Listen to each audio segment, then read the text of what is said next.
இன்னும் 2 ஸ்டேஷன் கழிச்சு தான் இறங்கிட்டுருந்தேன். அதுக்குள்ள எல்லாம் போயிட்டீங்களே, ஓடி போயிட்டீங்களே. இப்போ நம்ம வந்திருக்குது வண்டலூர் ஸ்டேஷன். இங்கே தான் வண்டலூர் ஜூ இருக்குது. இந்த ஸ்டேஷனில் இறங்கி நடந்து போகலாம், இல்லை ஷேர் ஆட்டோ பிடிச்சும் போகலாம்.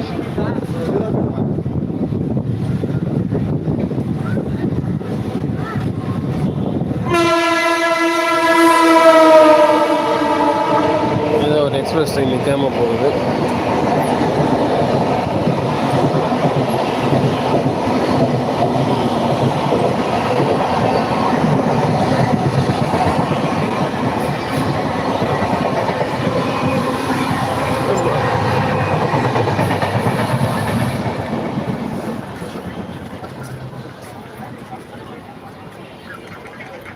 என்ன பண்ணுறது, எவ்வளோ தியாகம் பண்ணியும் ஒரு சில விஷயங்கள்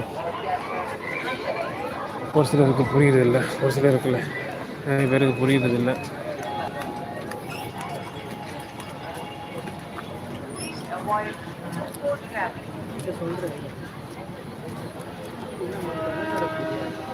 ஆச்சு ப்ரோ, வாழ்க்கையில் பாதி காலம் இப்படியே போச்சு. இருக்கிறது கொஞ்சம் அது சந்தோஷமாக இருக்கணும்னு யாருக்கும் புரிய மாட்டாங்குது.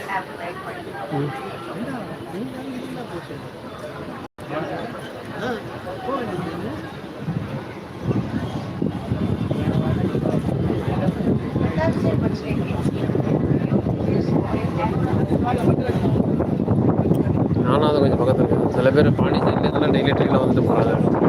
விழுப்புரத்துலேருந்து நிறைய பேர் ட்ரெயினில் வந்துட்டு போகிறாங்க.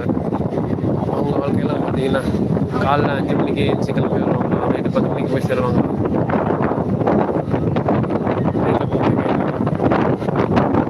அவங்க மோஸ்ட்லி சனிக்கிழமை சனிக்கிழமை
கரெக்டு தான் ப்ரோ, என்ன பண்ணுறது, எல்லாத்தையும் தாங்கிட்டு தான் இருக்கலாம். மொபைல் ஃபோனை ரொம்ப டைட்டாக தான் பிடிச்சிருக்கிறேன். இவங்க பிளாட்ஃபார்ம் போட்டுட்ருக்காங்க. இப்போ நம்ம கிளாம்பாக்கம் ஸ்டேஷனில் இருக்கிறோம், வேலை நடந்துகிட்டு இருக்குது, சிக்னல்லாம் வச்சுட்டாங்க. ஓகேவா, ஒரு கொஞ்சம் பாட்டுக்கு இன்னும் காங்கிரீட்லாம் போடாமல் இருக்காங்க.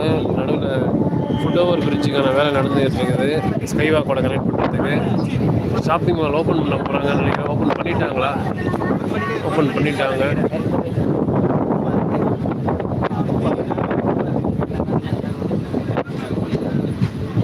இதுதான் ஐலாண்ட் பிளாட்ஃபார்மோட கண்டிஷனு. ஓகேவா, காங்கிரீட்லாம் போட்டு தண்ணிலாம் க்யூரிங்லாம் பண்ணிட்டாங்க. இன்னும் அந்த